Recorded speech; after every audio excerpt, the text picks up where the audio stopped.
இந்த ஆண்டு மகளிர் தினத்தை கருப்பு தினமாக மாற்றி அமைத்து நமக்கு பரிசளித்த இந்த புதுச்சேரி அரசுக்கு மிக்க நன்றி.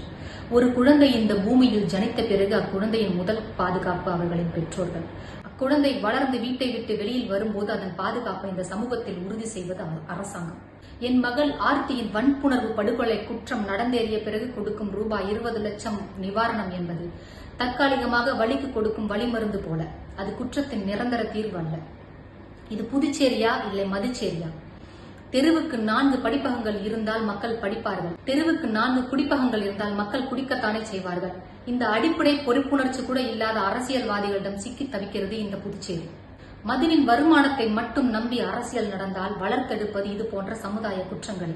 கடந்த மார்ச் 2ஆம் தேதி காணாமல் போன என் அன்பு மகள் ஆர்த்தி 5ஆம் தேதி சடலமாக மீட்டெடுக்கப்படுகிறார் சாக்கடையில் இருந்து. சுமார் 100-150 குடும்பங்கள் மட்டுமே உள்ள சிறு பகுதியான முத்தியால்பேட்டையில் தொலைந்து போன என் மகள் ஆர்த்தியை கண்டுபிடிக்க மெத்தனம் காட்டிய காவல்துறையினரையும் அரசாங்கத்தையும் நான் வன்மையாக கண்டிக்கிறேன். கவர்னரோ சிஎம்ஓ இல்ல அரசியல் தலைவர்களோ ரோடில் போகும்போது கொடுக்கப்படும் பாதுகாப்பில் கால்வாசி என் மக்களின் பாதுகாப்பில் கொடுத்திருந்தால் கூட என் மகள் உயிரோடு மீட்கப்பட்டிருப்பாள். ஏழை மகள் என் ஆர்த்தி என்பதால் தானே அவளை தேடி கண்டுபிடிக்க, அதுவும் சடலமாக கண்டுபிடிக்க 4 நாட்கள் எடுத்துக்கொண்டது இந்த புதுச்சேரி காவல்துறை. இதே ஒரு அரசியல் அதிகாரிகளின் பிள்ளையோ இல்ல அரசியல் தலைவர்களின் பிள்ளையாகவோ இருந்திருந்தால் இவ்வளவு மெத்தனம் காட்டியிருப்பார்களா? 4 மணி நேரத்தில் அல்லவா கண்டுபிடித்திருப்பார்கள். 3 நாட்கள் அதே பகுதியில் தேடுதல் பணியில் ஈடுபட்டிருக்கும் காவல்துறைக்கு 4வது நாள் திடீரென்று மூட்டையில் கட்டப்பட்டு சடலமாக என் மகள் ஆர்த்தி கண்டெடுத்தது எப்படி? குற்றவாளியாக கருதப்படும் கருணாஸ் மற்றும் விவேகானந்தர் உண்மையான குற்றவாளிகளா, இல்லை யாரையாவது காப்பாற்றும் வேலைக்காக இவ்வாறு நாடகம் அரங்கேற்றப்படுகிறதா?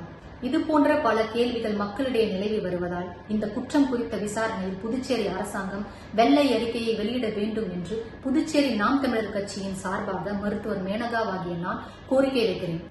நேர்மையான முறையில் விசாரணை நடந்து என் மகள் ஆர்த்திக்கு நடந்தேறிய கொடுங்கோர செயலுக்கு நியாயமும் நீதியும் வழங்க வேண்டும்.